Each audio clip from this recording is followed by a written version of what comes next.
Then Mr. Morial and Mr. Sides are both on conference call with us, and we're here. I need an approval of the agenda, but first we need to move a couple things around. We're going to move items 6 and 7 up before the draft superintendent budget proposal and move that down to the last thing. And then we're also under number 4, we're going to have a technology plan update as well with Jay Parker. So I need a motion as amended. Second. All those in favor? Aye. Okay. 4-0. Next, I need an approval of the March 5th meeting minutes. I have no changes. Motion to approve minutes, March 5th, 2019. All those in favor? Aye. Okay.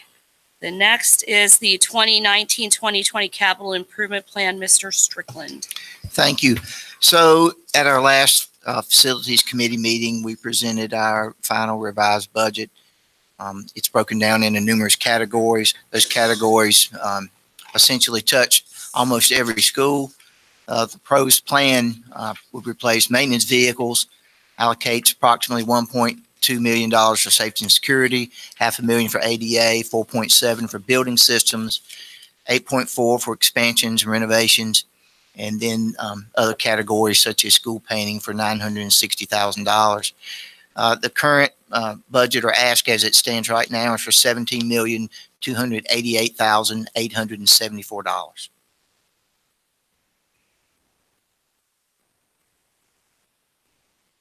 Does anyone have any questions on that?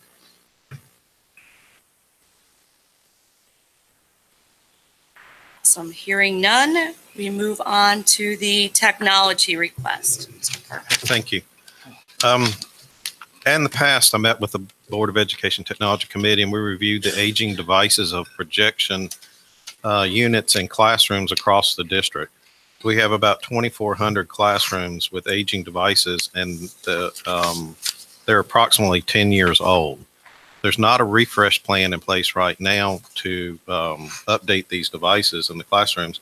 So back in November 14th to December 14th, we created an RFP to see if we could get better pricing, longer warranties, and establish a refresh plan for classrooms. And as a result, in January, I brought back the document that you have in front of you, recommending that we move to standardization across the district. That'll keep a standard set of drivers for technology.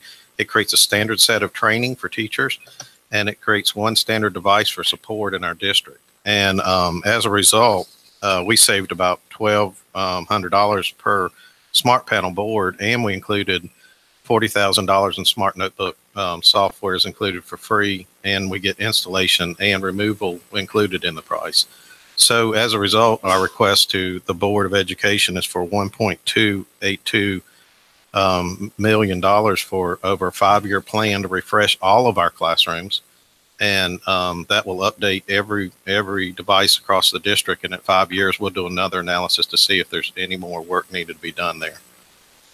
But I also asked Mr. Parker before today's meeting if the standardization applies if organizations buy units for the school system, because we have PTOs and stuff and PTSOs that buy units. And he said, yes, that it's all standardized now, that we have to buy through our. That's correct.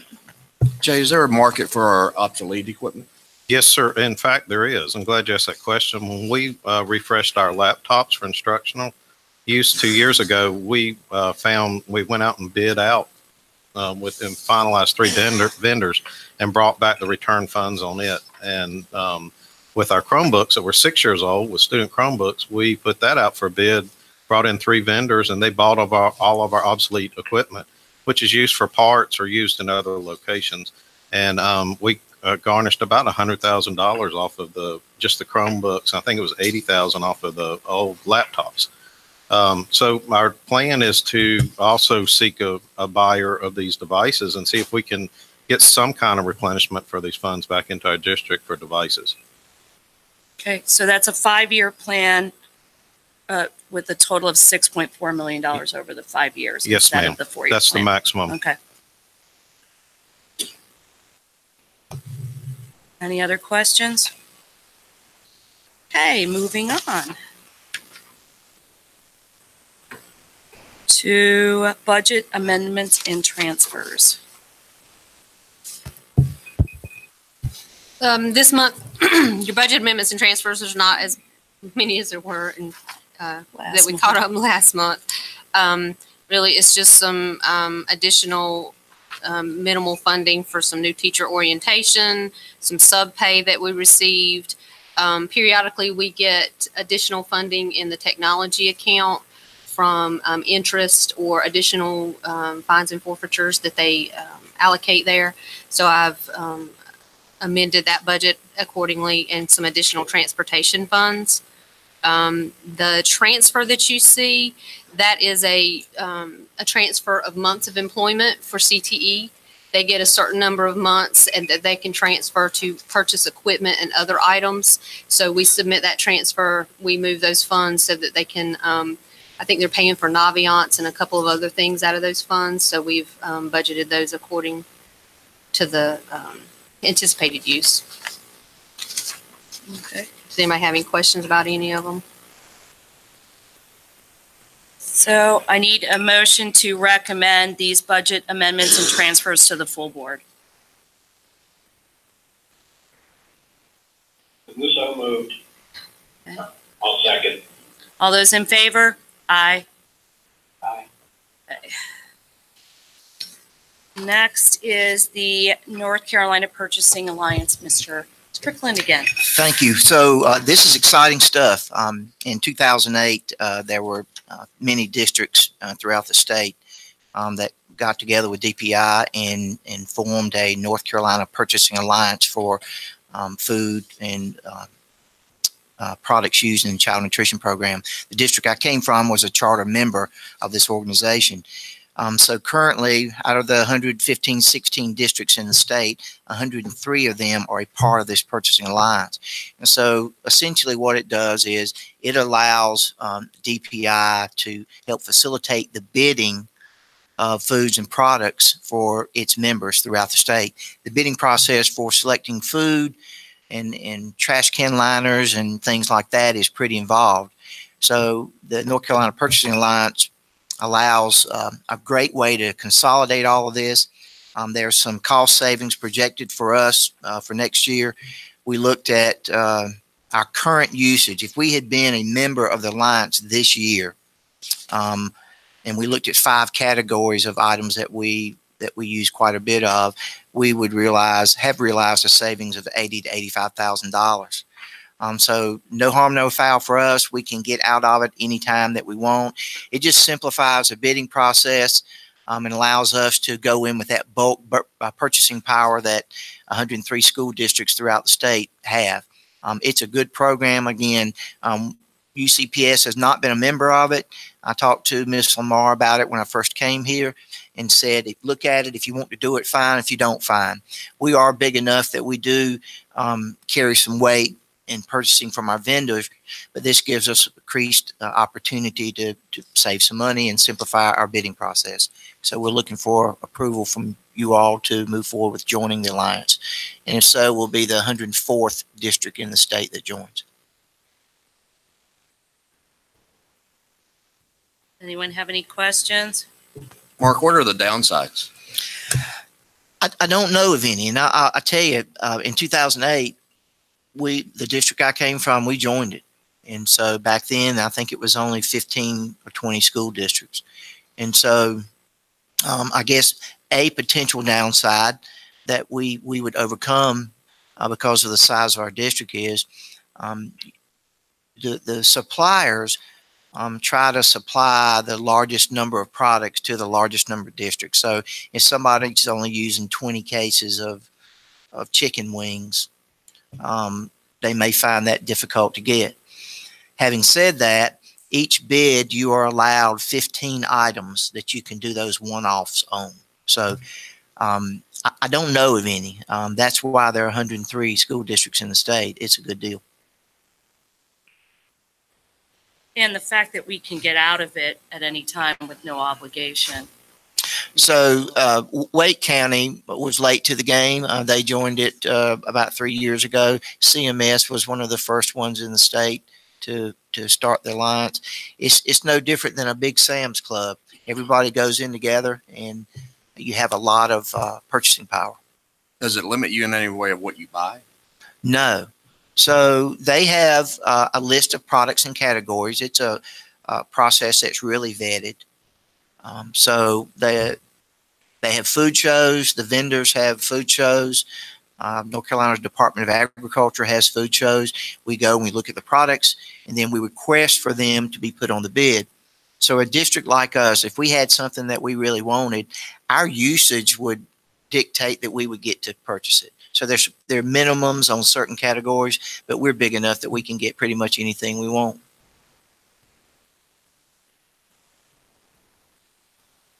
Do you know why we didn't do this all along? I'll tell you what I think about that. Miss Lamar has done an outstanding job in getting good bids. Okay. And so again, when I came here, So size. yeah, and so she and I discussed it. One of the great things, we'll be able to take advantage of the lower prices on a few things, but we were getting really good pricing. It could also help us in our produce purchasing as well. Great. Any other questions? Outside the lower bidding, is there any, I mean, because we're such a large, you said there's 104, we'll be one of the largest, correct? We would be. Is there any economic kickback to us for joining? Other than the lower prices, as I gave you the example, we just looked at 5 categories of things that we used and based it off of the usage. And so if we had been a member of the Alliance last year, we would have saved an additional $80,000 to $85,000. I don't know of anyone that's gotten in the Alliance that's gotten out of it. Oh, really? There's what, 115? 15 or 16. In the So state. that's a lot. Okay. Okay, if that's it, I need a motion to recommend to the full board the North Carolina Purchasing Alliance. I'll make the motion. One second. All those in favor? Aye. Aye. Okay. Next up, the proposed superintendent's budget. Dr. Houlihan. I believe. Thank you, Ms. Heintel, and good morning, everyone. I'm actually going to let Ms. McLam kick it off with a few of the financial ends at the very beginning. Hopefully, all of you have gotten a copy of the PowerPoint presentation. And really, I think the goal for the day is, at least from my opinion, is to get your feedback, your questions on kind of where we are in the budget process in order to give us the rest of this week to take my recommended budget to the board next Tuesday for approval and adoption. And so, Shauna, I'll turn it over to you, and why don't you kind of get us going?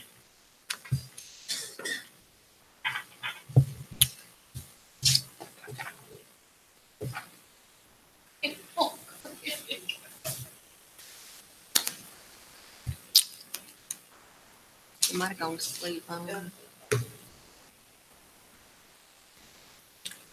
Okay, so as part of the budget development, we try to make some assumptions about state funding.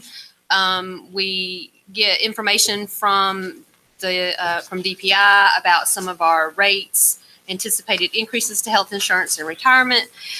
We also discuss with the county what they feel maybe is going to be our anticipated penny value. We make some preliminary calculations to determine, what we're looking at for the coming year and what our increases will be. We also start developing some priorities. The superintendent, we all sit down, go through each department, goes through a budget process. We sit down with each one, go through their budget, determine if they have any additional needs, and to start developing our budget priorities. Then we start developing the proposed operating and capital budgets, which the capital goes through the facilities committee, and start bringing all that together. So what we've our state funding assumptions, based on the information we have currently, there will be an increase for certified staff, principals and assistant principals. At this point, we're using an average of a 5% increase for those categories of employees. They are also looking at other employees, the non-certified staff. On average, they've floated a couple of different things. We've looked at their governor's budget. So we're using an average estimate of a 3% increase on those categories of employees. Health insurance and retirement, right now we're looking at a 4% increase on both of those line items, which has, just those three items there has a pretty big impact. So we just sort of have to start with that assumption, and those come off the top. Local assumptions, the mandatory benefits increases, like I say, come off the top. So those are the first things that we have to look at funding out of our local funds. Then the tax rate, we have gotten confirmation that our percentage, our penny, will remain at 44.5 cents. And then we've also talked to them about our next year of social and emotional. They've agreed to fund year 2 of their portion of the social and emotional initiative. And then Dr. Houlihan. So in looking at the budget for next year, we've kind of broken this down into 3 major categories. 1, investing in our students, 2, investing in employees, and then 3, investing in our future. When you get to the student portion, you're going to see here some pretty significant funding requests for additional wraparound services, specifically counselors. I will tell you that from parents, from students on my advisory council, from teachers, from administration, the need to add additional counselors has probably been the #1 priority coming out from our stakeholders. We also would like to hire a lead middle school counselor. That was part of our original social and emotional learning plan from last year. We're expanding that.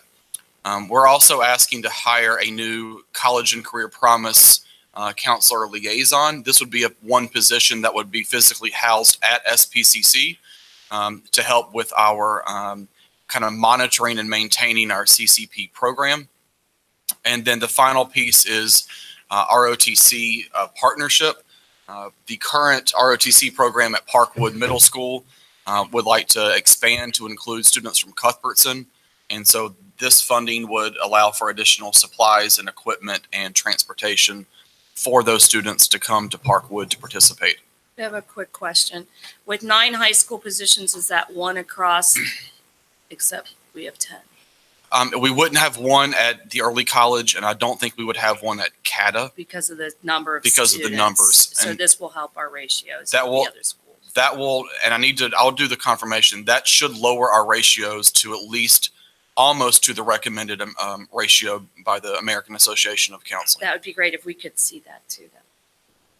Get closer to those numbers. For the budget presentation for next Tuesday, we're going to have a graph in there that will show the impact that we'll have. Okay, that would be great. And that lead middle school counselor, that's based at a school, right? That will be just like our lead high Just like school our is lead- positioned okay. in a high school. School. Yes, Okay. it would be based at a middle school. Thank you, sir. Dr. Houlihan, I believe I saw in the request that we were looking for counselors at the elementary school level. Can you help me understand what types of duties the counselor at the elementary school would perform? So we actually, Mr. Morial, we had a couple of different proposals floating out there. One was dedicated to just high school. The other one was looking at high school and elementary. We have shifted it for next year's request to focus on our high schools. The following year, if we're able to expand, that would be when we would start looking at possible elementary schools. But that would only be for our largest elementary schools that have over 700-800 students, where right now in those schools, those individuals in elementary are having a really hard time because of the number of kids being served, doing things like group counseling, small group counseling, getting into classrooms to provide guidance and character and anti-bullying lessons. So adding another elementary counselor would help those individuals do that, either 1 for K2 and 1 for 3-5. But that is not part of our plan for next year. Thank you. In terms of investing in our employees, this comes back to what Ms. McLam said. The top two bullets are really focused on mirroring what we believe the state might do here locally. And then the next wave of our compensation study is a market increase for our teacher assistants. That is year 2 of the priority on that study. In terms of investing in our future, this is where you'll see a lot of our capital needs being met. We really need to look at getting our facilities teams an increase in their supplies. We also, based off of a most recent state audit, need to look at a state maintenance licensing incentive. That is kind of a non-negotiable that the state has said you really need to take care of this.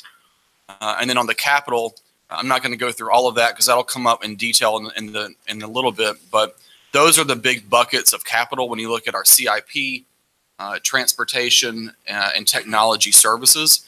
We also want to include another round of our co-curricular support with band uniforms and equipment. The next school to receive that upgrade would be Forest Hills High School.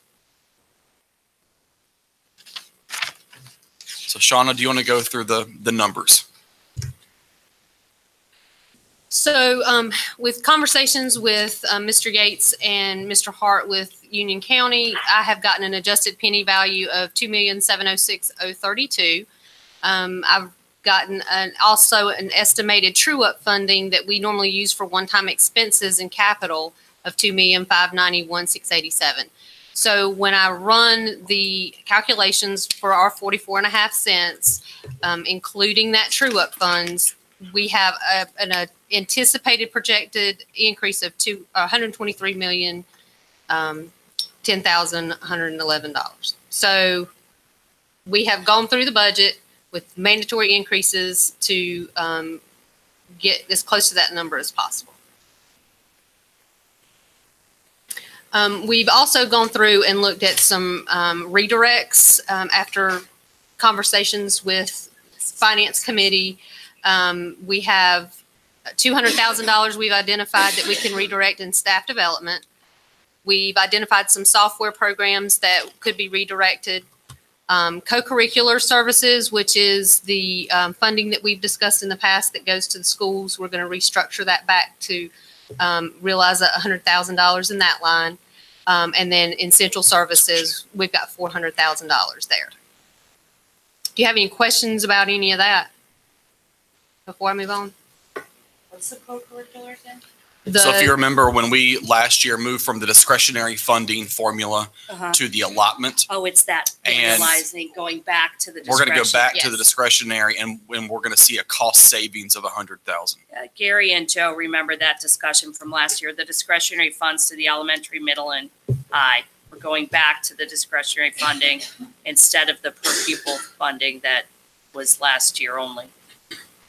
I just wanted you all to know that we did go back and take a little bit of a harder look on where we could stop doing some things that we're currently doing and not seeing some ROI, or programs or things that have kind of expired, and we would like to redirect that funding to go back to some of these priorities. So that was more recently just done last week. So we start with our base budget. Currently this year is $100 million for operations, $100,273,768. And all of the items that we've gone through, school counselors, the lead, the career college promise counselor, the ROTC programs, the increase to next year's budget for those items is $818,000.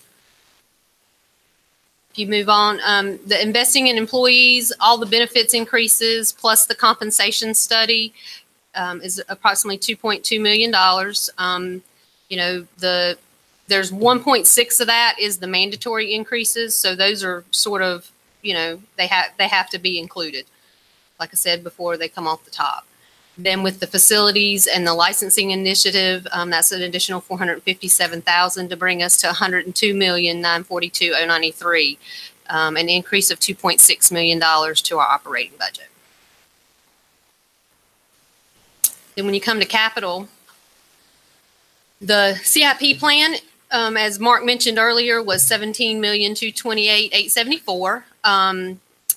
There are vehicles included. I know he mentioned vehicles included in that plan, but you will also see vehicles for transportation.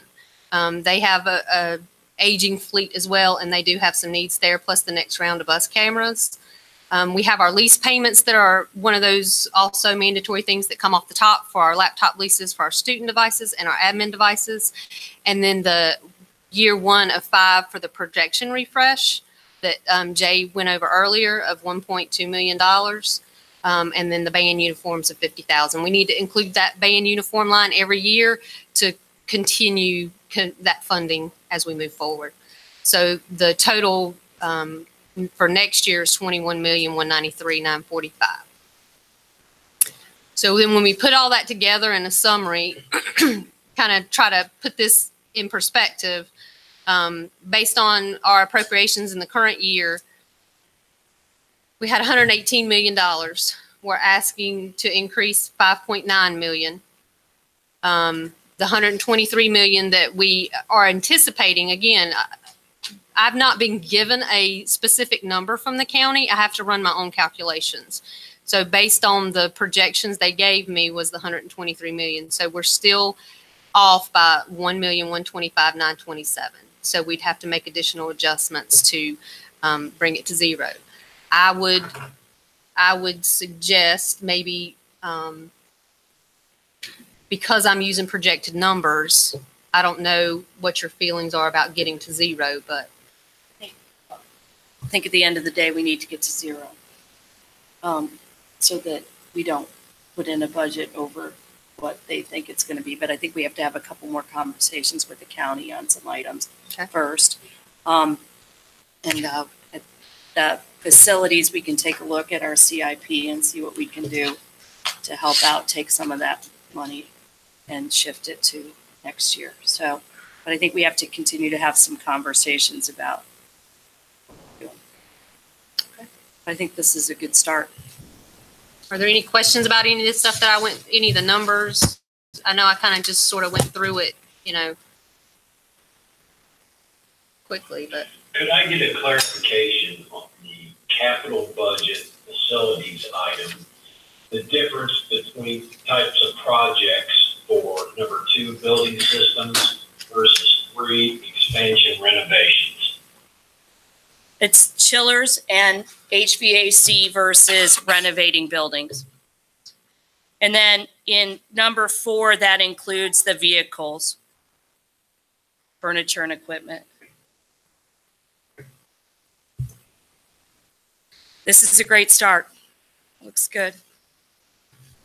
I asked this question, I think, yesterday. We, or the state, let's start with state, projecting fairly even school and student enrollment year over year. We're not declining, none of that. So last year, Dr.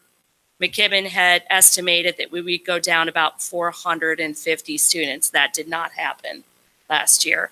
So, and this year we're supposed to be flat according to DPI.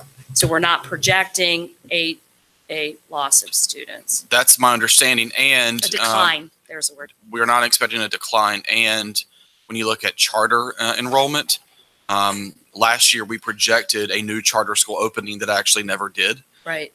They're projected to open, I believe, this fall. And so, we're also looking at, we actually have more stability this year than we've had in the past in terms of students actually going to charter as opposed to being with us, which is a good thing. So right. The more we can bring them back also, the better that would be. So we see a pretty stable environment when it comes to enrollment. Okay. I just wanted to clarify that for people who think we were Speaking declining. of charter schools, where exactly is the line item or is the anticipated budget amount for the transfer to the charter schools? Is that listed on your separately? No, I don't anticipate, based on some of what Dr. Houlihan just said, I don't anticipate needing an increase for next year due to some of the things we had anticipated last year. I don't foresee that we're going to need to increase that budget right now. I mean, we may have to have that conversation when school starts, but with the information I have right now, I don't need to do anything with that. We'll include those charts that we've always had on student enrollment and charters and all that stuff in later drafts of this. Okay.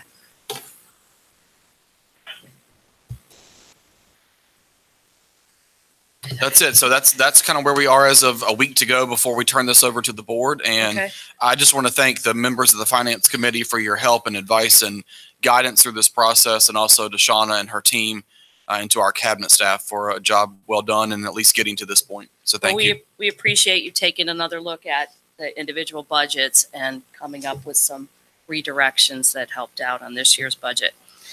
Okay, the next. Definitely appreciate all the work that Yep. went into part for this. Yep. This is listed as an action item on the agenda. Do we, It's not an action item.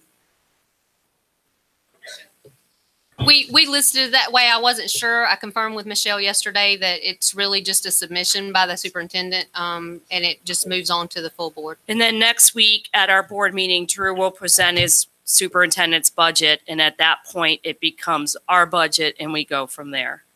So we won't vote on it until the end of April from a finance perspective and the beginning of May for a board perspective. So the next meeting we have is April 16th. We'd like to move these meetings to 8:30 if that's not a problem. It's difficult for everybody to get kids off to school and things like that. So if we could plan for 8:30, that would be great. And I need I need a motion to adjourn. so move motion? Second. I think we need Shauna just asked about work sessions. We're going to be having a work session of the full board sometime, probably the week of the 8th. Mrs. Merrill will get with everybody on that. And then we will also have a work session probably the next week with the Board of County Commissioners if they decide to do that. We're still talking to the county about that. So just to let everybody know. And that will likely be in the evening. And I think that's it. I need a motion to adjourn. Motion to adjourn. Second, all those in favor? Aye. Thank you, everybody. Bye.